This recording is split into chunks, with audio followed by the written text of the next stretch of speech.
Tu ne peux pas être pauvre, tu ne peux pas mourir de faim. Est-ce qu'ils sont prospères? Ils sont riches financièrement. Mais s'ils n'ont pas Dieu, ils ne sont pas prospères. Amen. Voilà. Maintenant, nous allons dans 2 Corinthiens 6, verset 10. Parce que ici, on a compris que Jean, qui a écrit à Gaius, il a dit, je te souhaite d'être prospère. Est-ce que tu peux souhaiter quelqu'un d'avoir ce que tu n'as pas? Lui, Jean, est-ce qu'il peut souhaiter à Gaius d'être prospère alors que lui n'est pas prospère?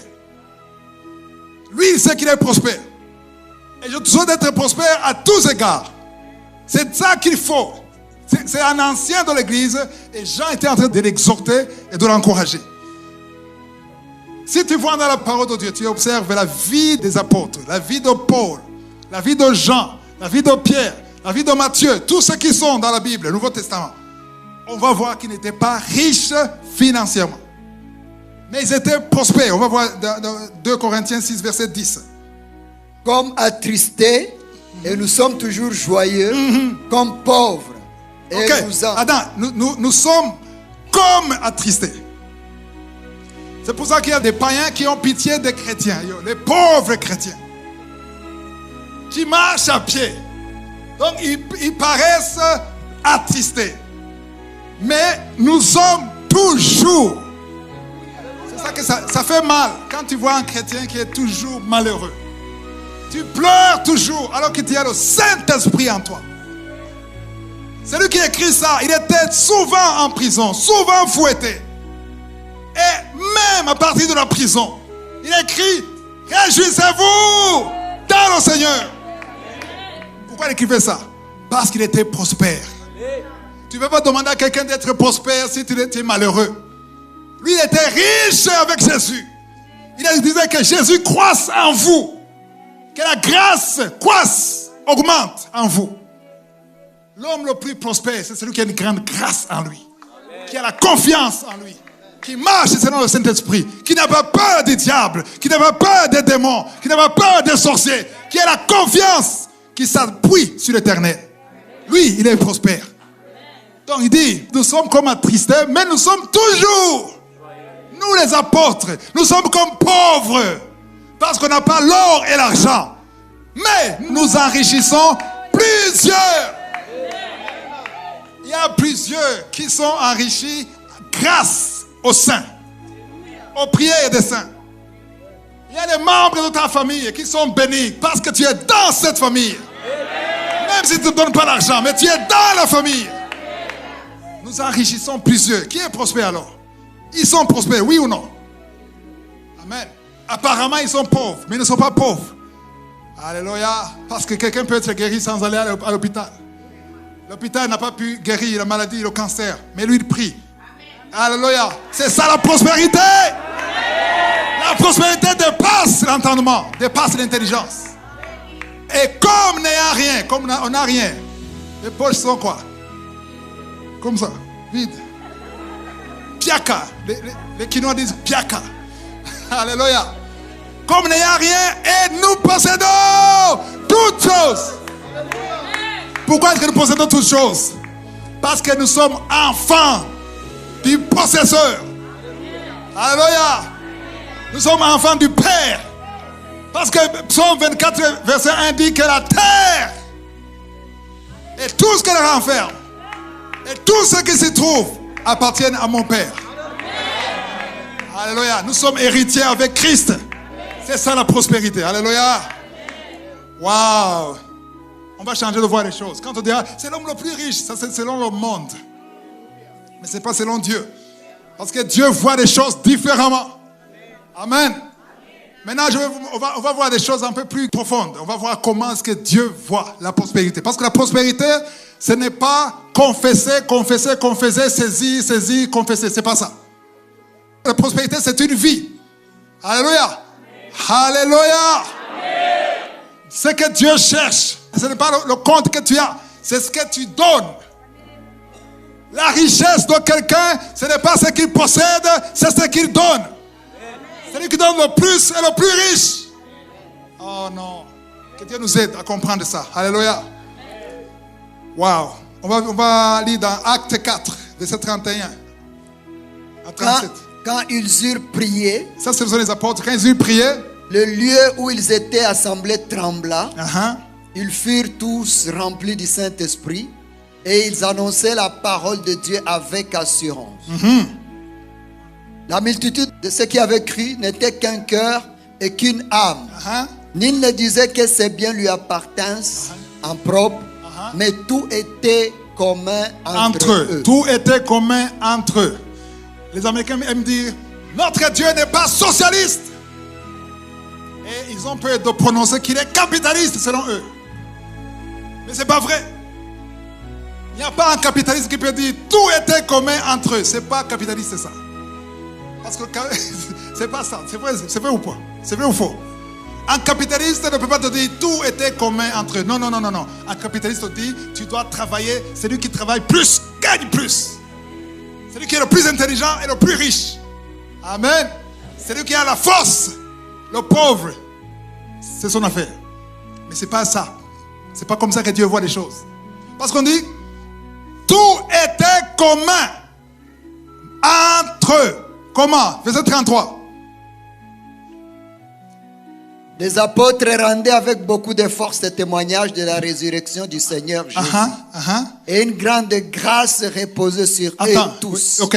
Tu vois, il y a une grande grâce reposée sur eux tous. Pourquoi? Parce qu'ils rendaient avec beaucoup de force témoignage de la résurrection de Jésus-Christ. 34. Car il n'y avait parmi eux aucun indigent. Autrement dit, il n'y avait parmi eux aucun pauvre.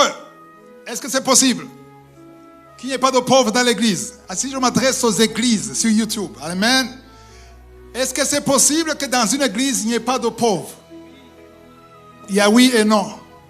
Naturellement, ce n'est pas possible.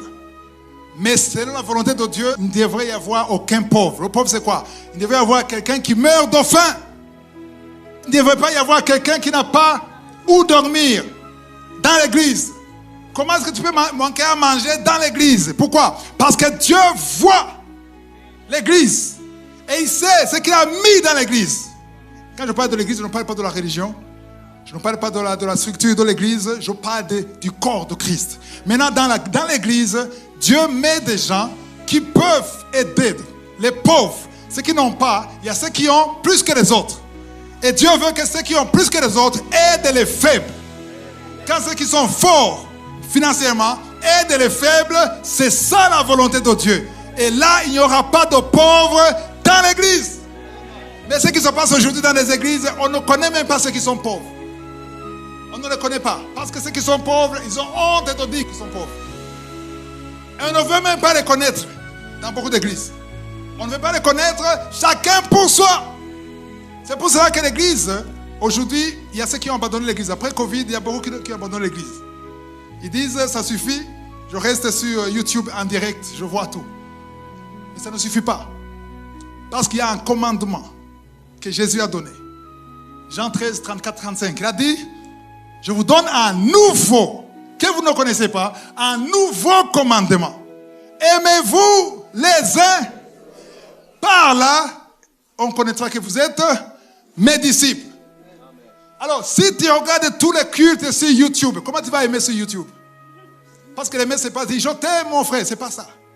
Aimer, c'est un acte. Tu ne peux pas aimer quelqu'un que tu ne connais pas, que tu ne vois pas. Voilà pourquoi c'est très important dans les églises d'avoir les cellules de prière ou les maisons de prière. Parce qu'à l'église, aujourd'hui, il y a des églises, il y a 5 000 personnes, 10 000 personnes. Tu viens comme dans un marché. Tu viens, tu écoutes et tu rentres. Et quand tu rentres, ce n'est pas ça l'image de l'église, selon Jésus. Jésus aime ce qu'on appelle la fraternité. On va voir ici. Il partageait le pain. Il témoignait. Il s'entraidait. Il priait les uns pour les autres. C'est ça l'église. C'est ça l'église. Aujourd'hui, l'église, c'est comme un endroit où on va juste pour un concert. On danse, on pleure, on rentre. C'est pas ça. C'est pas ça l'image de Jésus. Ici, je m'adresse particulièrement aux églises. Amen. Donc, il n'y avait aucun indigent, il n'y avait aucun pauvre parmi eux. Tous ceux qui possédaient des champs ou des maisons les vendaient. Verset 34.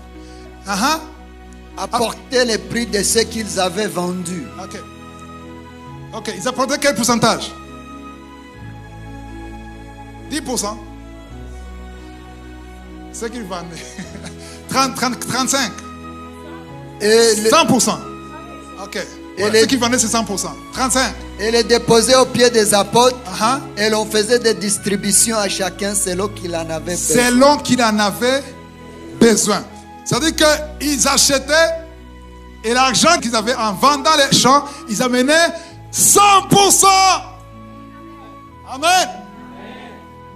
Mais aujourd'hui, ceux qui prêchent la prospérité, ils ne parlent pas de 100%, mais ils parlent de 10%. Pas seulement de 10%. Et ils te menacent même. Parce qu'on te dit que si tu ne donnes pas les 10%, tu es maudit. Et tu es malheureux. Et tu mets ta famille en danger. Ton travail en danger. Et donc, pas seulement ça, parce qu'on te dit que tu es un voleur. Tu dis, comment est-ce que tu me dis ça? Il te dit, on va dans Malachie, on va voir ça. On te prend dans Malachie. Amen. Mais j'aime dire aux gens, quand tu prends quelqu'un dans Malachie, que tu demandes à quelqu'un de marcher selon la loi, il ne faut pas le mettre seulement dans Malachie, il faut le mettre dans Exode aussi. Il faut le mettre dans la loi de Moïse. Il faut montrer à quelqu'un ce qu'il faut manger, ce qu'il ne faut pas manger.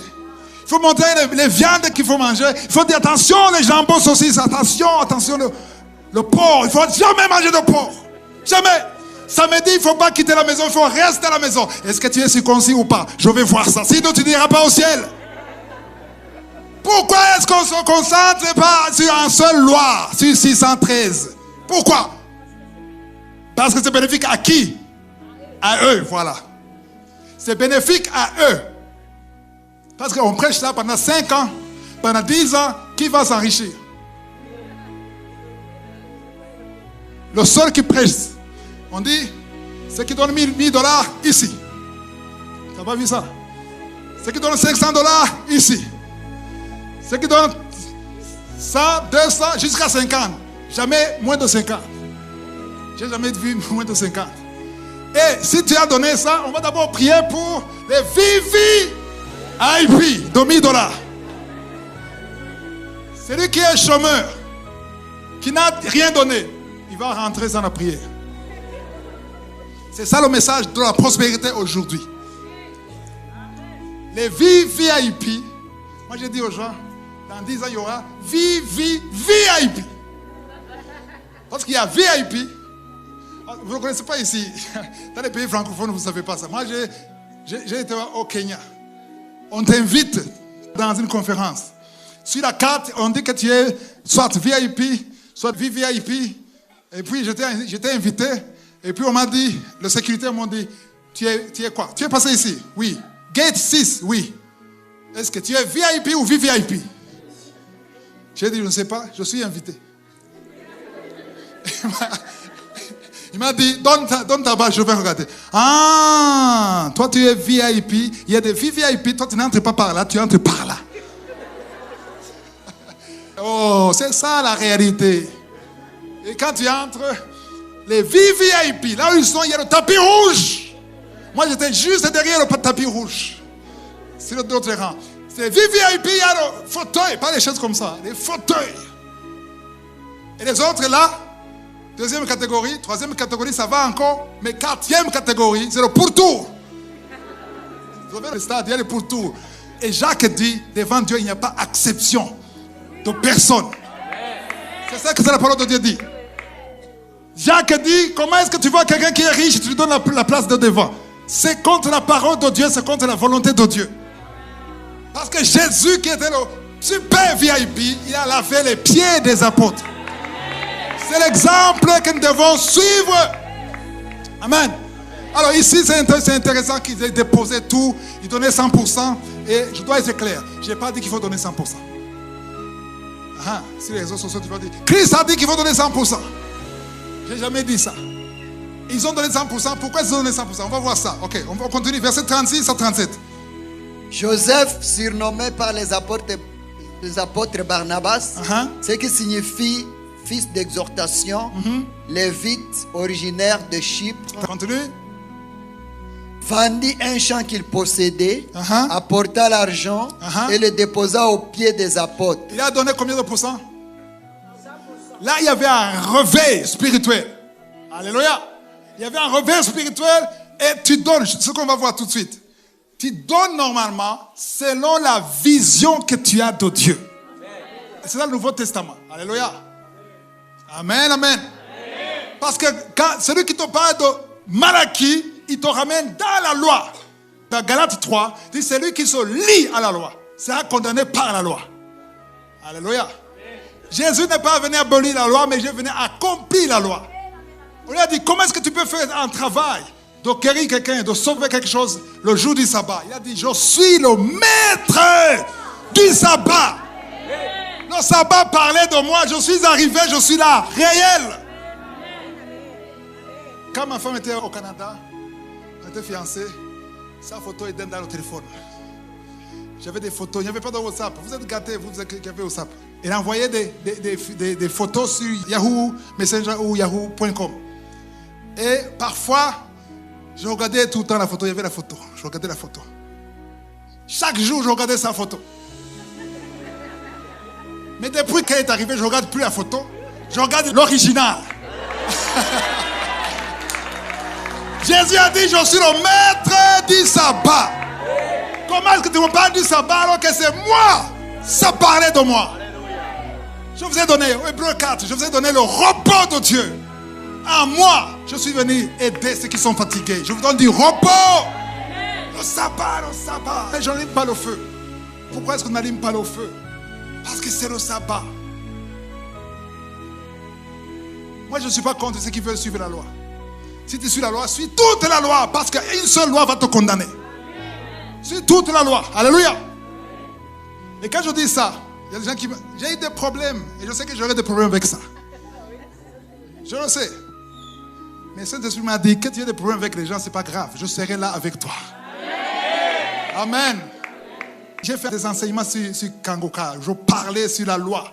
La loi et la foi. La loi et la foi. J'ai parlé beaucoup sur la dîme. Et on disait, non, il ne faut pas dire ça. Il y a un pasteur qui m'a appelé, il a dit, qu'est-ce que tu fais là? Comment est-ce que nous allons vivre? J'ai dit, est-ce que tu vivais dans ça? Bien sûr. Et maintenant je suis malheureux. Tu es encore plus malheureux parce que tu dépends des hommes. Quand tu dépends de Dieu, tu n'as pas peur. Parce que c'est Dieu qui te bénit. Alléluia. J'aime donner l'exemple de Paul. Paul, il parlait aux Philippiens, je suis allé prêcher chez les Thessaloniciens. Amen. J'ai pris le voyage, j'ai payé le voyage, l'hôtel. Qui m'a financé? Vous les Philippiens. Alors qu'il y avait des offrandes. Les Thessaloniciens avaient des offrandes. Et après, Seigneur, serviteur de Dieu, que Dieu te bénisse. 0 franc. Mais vous les Philippiens, vous m'avez envoyé l'argent. Parce qu'ils avaient la vision. Alléluia.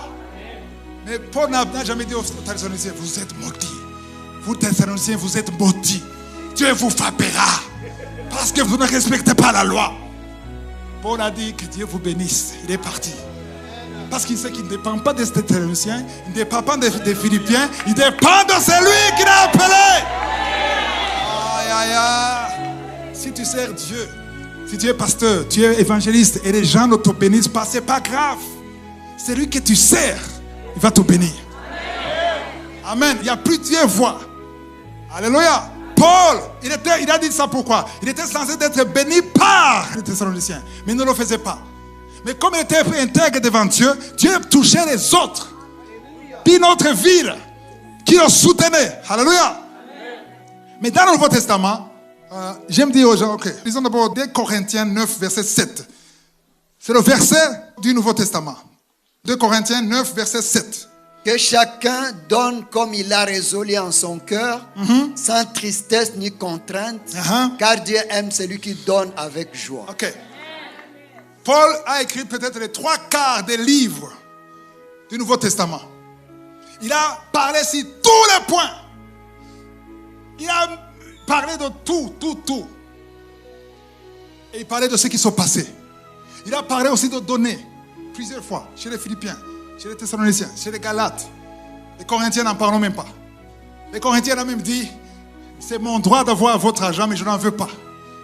Pourquoi? Parce que vous êtes charnel. Si vous me donnez l'argent, vous allez commencer à dire, il vit grâce à moi. Hein? Les Philippiens, ils étaient d'accord. Ils acceptaient l'argent des Philippiens. Ils acceptaient l'argent des Éphésiens. Mais les Corinthiens disaient, je n'en veux pas. Parce que je connais votre orgueil. Je sais ce que vous allez faire. Parce que je vous connais. Amen. Mais ici, Paul n'a jamais dit, vous êtes maudits et voleurs. Jamais, jamais, jamais. Ce sont les messages de la prospérité qui parlent de ça. Pourquoi? Et les gens ont dit souvent, on ne parle pas de dîmes dans le Nouveau Testament. Va dans Matthieu 23, 23. Matthieu 23, 23 d'abord, on ne parle pas de donner la dîme. On dit, tu fais tout ça, y compris la dîme, mais tu ne fais pas l'essentiel. Mais Matthieu 23, 23, pour ceux qui ne le savent pas, ce n'est pas le Nouveau Testament. Hein? Je vais vous expliquer pourquoi ce n'est pas le Nouveau Testament. Le Nouveau Testament commence, je crois, au chapitre 27, quand Jésus est ressuscité. Avant la résurrection de Jésus, Jésus est arrivé dans l'Ancien Testament. Amen. Tout ce qu'il enseignait, c'était dans l'Ancien Testament. C'est pour ça qu'il est choqué. Il disait non, non, non, non, non. Si tu fais ça, il est écrit dent pour dent, œil pour œil. C'est ça? Ça, c'est pas l'Ancien Testament? Si. Mais il a dit, mais moi je vous dis. Il faisait la transition vers... Le Nouveau Testament commence après la résurrection de Jésus. Alléluia. Ceux qui ne le savaient pas, il faut le savoir. Qui a dit, hein? Ici, c'est qui? C'est elle.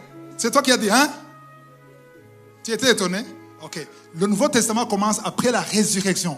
Parce que le sang de Jésus a effacé l'ancienne alliance. On a commencé une nouvelle alliance avec le sang de Jésus. Avant, ceux qui ne le savaient pas, je vais parler à ma soeur. Avant la résurrection de Jésus, tous les miracles que Jésus faisait étaient destinés aux Juifs seulement. Amen. C'est pour ça que quand Jésus faisait un miracle, il y a le centenier romain, c'était une exception. Amen. Quand tu as la foi, une foi extraordinaire, Jésus pouvait faire une exception. Mais normalement, c'était pour les enfants de Jacob seulement. Mais après la résurrection, même les Burundais, même les Congolais, même les Togolais, même les Camerounais, ils ont droit au miracle, à la grâce de Dieu. Et nous sommes co-héritiers avec Christ. Nous sommes enfants de Dieu. Alléluia. Celui qui te dit tu es maudit parce que tu n'as pas donné 10%, il te retourne dans l'Ancien Testament, dans l'Ancienne Alliance. Amen. Si c'était aussi important, Paul en parlerait tout le temps. Alléluia. Gloire à Dieu. Mais Abraham a donné un dixième à Melchisedec. Est-ce que c'était une loi? Amen. La loi est venue avec Moïse. Et la loi de Moïse ne suffisait pas. Elle n'était pas parfaite. Toute la loi de Moïse parlait de Christ. Et Christ est arrivé. Amen. Il n'a pas aboli, il a accompli. Alléluia. Tous ces apôtres, ils connaissaient la loi. Mais ils ont su qu'ils doivent donner selon la vision qu'ils ont. Alors, maintenant, lisons verset 7. Que chacun donne. Que chacun donne comme il l'a résolu en son cœur, sans tristesse ni contrainte, car Dieu aime celui qui donne avec joie. Alors, maintenant, le Nouveau Testament, Dieu veut qu'on donne, il y a deux conditions. Dites deux. La première condition, c'est quoi? Il ne faut pas qu'il y ait la tristesse. Il ne faut pas donner parce que tu es fâché, ça ne marche pas, j'ai toujours donné, alors pourquoi est-ce que je continue de donner? Là, c'est la tristesse. La deuxième condition, c'est quoi? Pas de contrainte. C'est quoi la contrainte? Qui va te forcer à donner? Souvent, c'est qui? Le pasteur, tu le sais. Le pasteur te dit, mon frère, viens ici. Viens. Ça fait 2 mois. Sur la liste. Est-ce que tu travailles encore? Oui, je travaille. Est-ce que tu es payé? Oui. Alors, grandis un peu. Tu connais la parole. Sinon, tu seras maudit. Et il y a d'autres qui disent, sinon, je vais te maudire. Il y a ceux qui disent ça. Oui, je le connais. Il y a ceux qui disent ça. Sinon, moi, je te maudis. Si tu te maudis, tu es malheureux. Hein? Et par contrainte, chérie, on n'a pas le choix. Quand même, on aime nos enfants. Est-ce que ça, c'est donné à Dieu? Sinon, le verset 7. Le problème, c'est quoi? Tu fais ça avec tristesse et sans joie. Et la parole de Dieu dit, Dieu aime celui qui donne. Autrement dit, Dieu n'aime pas celui qui donne avec tristesse. Donc si tu donnes avec tristesse, regarde, tu donnes à Dieu. Qui va gagner? Qui va perdre? Il faut qu'on en parle. Si tu n'as pas la joie, ne donne pas. Si tu veux donner au pasteur, donne au pasteur. Dis, pasteur, je te bénis, c'est pour toi, c'est pas pour Dieu. Je ne suis pas content, je te donne quand même. Sois sincère. Je dis ça alors que mon pasteur ici, parce que je sais qu'il est libre, il est libéré. Applaudissez pour lui.